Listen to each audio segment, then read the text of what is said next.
ಆ ಸಮುದಾಯವನ್ನು ಕಡೆಗಣಿಸಬಾರದು ಎಂದು ವಿಶ್ವಾಸಕ್ಕೆ ತೆಗೆದುಕೊಂಡು ಹೋಗಲು ಈ ಬಾರಿ ಅಂತಿಮ ಪ್ರಯತ್ನ ಮಾಡಿದ್ವು. ಆದರೆ ಅವರಿಗೆ ನಮ್ಮ ಅವಶ್ಯಕತೆ ಇಲ್ಲ ಅಂತ ನಿನ್ನೆಯ ಫಲಿತಾಂಶ ಸಂದೇಶ ಕೊಟ್ಟಿದೆ. ಮುಂದಿನ ದಿನಗಳಲ್ಲಿ ಬೇರೆ ಸಮುದಾಯಗಳನ್ನು ಯಾವ ರೀತಿಯಾಗಿ ವಿಶ್ವಾಸಕ್ಕೆ ತೆಗೆದುಕೊಂಡು ಹೋಗುವ ಕೆಲಸ ಮಾಡಬೇಕು ಅದನ್ನ ಮಾಡುತ್ತೇವೆ ಎಂದು ನಿಖಿಲ ಕುಮಾರಸ್ವಾಮಿ ಹೇಳಿದರು. ಬೆಂಗಳೂರಿನಲ್ಲಿ ಇಂದು ಸುದ್ದಿಗಾರರೊಂದಿಗೆ ಮಾತನಾಡಿದ ಅವರು, ಯಾವುದೇ ಕಾರ್ಯಕರ್ತ ನಿಂತರೂ ಬರುತ್ತಿದ್ದ ನಮ್ಮ ಸಾಂಪ್ರದಾಯಿಕ ಕನಿಷ್ಠ 60,000 ಮತಗಳು ಈಗ 87,000ಕ್ಕೆ ಹೆಚ್ಚಿದೆ.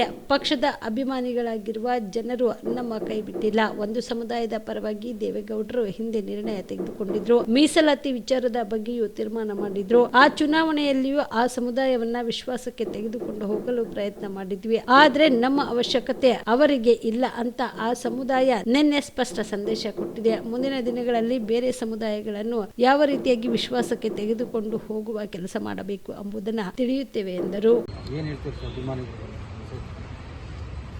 ಬೆಳಗ್ಗೆ 7 ಗಂಟೆ ಸುಮಾರಿಗೆ ವಿಷಯ ಬಂತು ಮುಟ್ಟು ನಮ್ಮ ಹುಡುಗ ಒಬ್ಬ ಕಳಿಸಿದ್ದ. ಕೂಡ್ಲೂರು ಭಾಗದ ಮಂಜುನಾಥ್ ಅನ್ನೋರು, ಅಭಿ ಅಂತ ಕರೀತಾರೆ, ಹುಡುಗನ ಹೆಸರು ಅಭಿ ಅಂತ.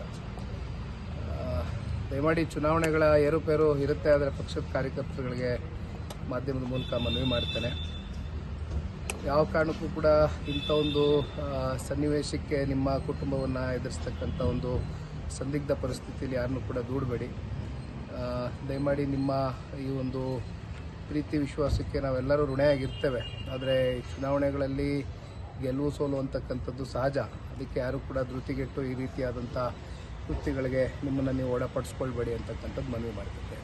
ಸರ್, ಯೋಗೇಶ್ವರ ಹೇಳ್ತಾರೆ ದೇವೇಗೌಡರು ನಿವೃತ್ತಿ ಆಗಬೇಕು ಅಂತ, ಚುನಾವಣಾ ನಿವೃತ್ತಿ, ರಾಜಕೀಯ ನಿವೃತ್ತಿ ಘೋಷಣೆ ಮಾಡಬೇಕು. ಸನ್ಮಾನ್ಯ ದೇವೇಗೌಡರು ಸಾಹೇಬರು ಅಧಿಕಾರಕ್ಕೋಸ್ಕರ ರಾಜಕಾರಣ ಮಾಡ್ತಾ ಇಲ್ಲ. ಅವರ ವಯಸ್ಸು 92 ವರ್ಷ. ಅವರ ಮಾರ್ಗದರ್ಶನ ದೇಶ ಕಟ್ತಕ್ಕಂಥದಕ್ಕೆ, ನಮ್ಮ ರಾಜ್ಯವನ್ನು ಕಟ್ತಕ್ಕಂಥದಕ್ಕೆ ಬೇಕು ಅಂತಕ್ಕಂಥದ್ದು ದೇಶದ ಗೌರವಾನ್ವಿತ ಪ್ರಧಾನಮಂತ್ರಿಗಳು ಶ್ರೀ ನರೇಂದ್ರ ಮೋದಿಜಿಯವರು ಅನೇಕ ಸಂದರ್ಭದಲ್ಲಿ ಮಾತನಾಡಿದ್ದಾರೆ. ಹಾಗಾಗಿ ಇಲ್ಲಿ ಯಾವುದೋ ಅಧಿಕಾರದ ದಾಹಕ್ಕೆ, ಅಧಿಕಾರಕ್ಕೆ ಅಂಟ್ಕೊಂಡು ಇವತ್ತು ಸನ್ಮಾನ್ಯ ದೇವೇಗೌಡರು ಸಾಹೇಬರು ರಾಜಕಾರಣವನ್ನು ಮಾಡ್ತಾ ಇಲ್ಲ. ಪ್ರಾಮಾಣಿಕವಾಗಿ ಕಳೆದ 62 ವರ್ಷದ ದೀರ್ಘಕಾಲದ ರಾಜಕಾರಣದ ಬದುಕಲ್ಲಿ ಸನ್ಮಾನ್ಯ ದೇವೇಗೌಡರು ಏನನ್ನೂ ಕೂಡ ಅಪೇಕ್ಷೆಯನ್ನು ಇಟ್ಕೊಳ್ದಿರ ಕೇವಲ 3.5 ವರ್ಷ ಅಷ್ಟೇ ಅವರು ಅಧಿಕಾರ ಅವಧಿಯನ್ನು ನೋಡಿರ್ತಕ್ಕಂಥದ್ದು 62 ವರ್ಷದಲ್ಲಿ. ಹಾಗಾಗಿ ಅವರು ನಿವೃತ್ತಿಗೊಳ್ಬೇಕಾ ಅಥವಾ ಮುಂದುವರಿಬೇಕಾ ರಾಜಕಾರಣದಲ್ಲಿ ಅಂತಕ್ಕಂಥದ್ದು ರಾಜ್ಯದ 7.5 ಕೋಟಿ ಜನತೆ ತೀರ್ಮಾನ ಮಾಡಿದ್ದಾರೆ.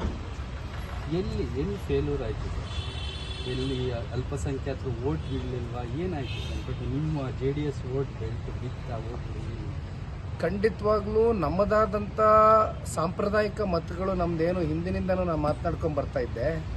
ಯಾವುದೇ ಒಬ್ಬ ಸಾಮಾನ್ಯ ಕಾರ್ಯಕರ್ತ ನಿಂತಾಗಲೂ ಕೂಡ 60,000 ಮಿನಿಮಮ್ ನಂಬರ್ ಏನಿತ್ತು, 87,000ಕ್ಕೆ ಹೋಗಿ ಮುಟ್ಟಿದೆ ಅದು ಅಂತಕ್ಕಂಥದ್ದಾದರೆ ನಮ್ಮ ಜನ ಅಂದರೆ ಪಕ್ಷದ ಅಭಿಮಾನಿಗಳು ಅಂತಕ್ಕಂಥದ್ದು ಏನು ಗುರುತಿಸ್ಕೊಂಡಿದ್ದಾರೆ ಅವ್ರು ಯಾರೂ ಕೂಡ ನಮ್ಮ ಕೈಯನ್ನು ಬಿಟ್ಟಿಲ್ಲ. ಅಷ್ಟೇ ಅಲ್ಲ, ನಿನ್ನೆ ದಿನ ನಾನು ಹೇಳಿದೆ, ಯಾಕೆಂದರೆ ಒಂದು ಸಮುದಾಯದ ಪರವಾಗಿ ಸನ್ಮಾನ್ಯ ದೇವೇಗೌಡರು ಸಾಹೇಬರು ತಗೊಂಡಂಥ ನಿರ್ಣಯ, ಅವ್ರಿಗೆ ರಿಸರ್ವೇಷನ್ನ ಕೊಟ್ಟಂಥದ್ದು ಕೂಡ ಅವರು ಬಹುಶಃ ನಿನ್ನೆಯ ಚುನಾವಣೆ ಏನು ಒಂದು ಅಂತಿಮ ಪರೀಕ್ಷೆ ಅಂತಕ್ಕಂಥದ್ದನ್ನ ನಾವೇನು ಮಾಡಿದ್ವಿ, ಆ ಸಮುದಾಯವನ್ನು ಯಾವ ಕಾರಣಕ್ಕೂ ಕಡೆಗಾಣಿಸಬಾರ್ದು, ಅವ್ರನ್ನ ವಿಶ್ವಾಸಕ್ಕೆ ತಗೊಂಡು ಹೋಗಬೇಕು ಅಂತಕ್ಕಂಥದ್ದನ್ನ ನಾವೇನು ಪ್ರಯತ್ನವನ್ನು ಪಟ್ಟಿದ್ದೇವೆ. ಆದರೆ ಬಹುಶಃ ನಮ್ಮ ಒಂದು ಅವಶ್ಯಕತೆ ಅವ್ರಿಗಿಲ್ಲ ಅಂತಕ್ಕಂಥದ್ದು ನಿನ್ನೆ ದಿನ ಚುನಾವಣೆ ರಿಸಲ್ಟ್ ಮೂಲಕ ನಮಗೆ ಆ ಒಂದು. ಕಲಬುರಗಿಯ ಮಣ್ಣೂರು ಮಲ್ಟಿ ಸ್ಪೆಷಾಲಿಟಿ ಆಸ್ಪತ್ರೆ ಕಲ್ಯಾಣ ಕರ್ನಾಟಕ ಭಾಗದ ಪ್ರಸಿದ್ಧ ಆಸ್ಪತ್ರೆಗಳಲ್ಲಿ ಒಂದಾಗಿದೆ. ಡಾಕ್ಟರ್ ಫಾರೂಕ್ ಮಣ್ಣೂರು ಸಾರಥ್ಯದಲ್ಲಿ ಅತ್ಯಂತ ಅನುಭವಿ ವೈದ್ಯರಿಂದ ಉತ್ತಮ ಚಿಕಿತ್ಸೆ ನೀಡಲಾಗುತ್ತಿದೆ.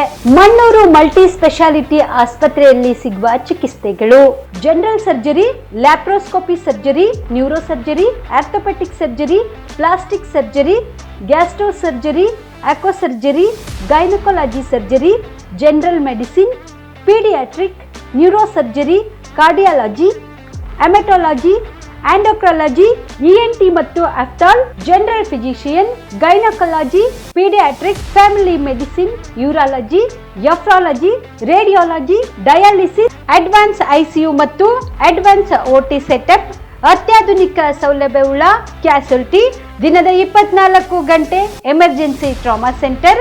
ಹೆಚ್ಚಿನ ಮಾಹಿತಿಗಾಗಿ ಸಂಪರ್ಕಿಸಿ ಬಾರಾ ಹಿಲ್ಸ್ ಸರ್ಕಲ್, ರಿಂಗ್ ರಸ್ತೆ, ಕಲಬುರಗಿ. Phone number 9538786108.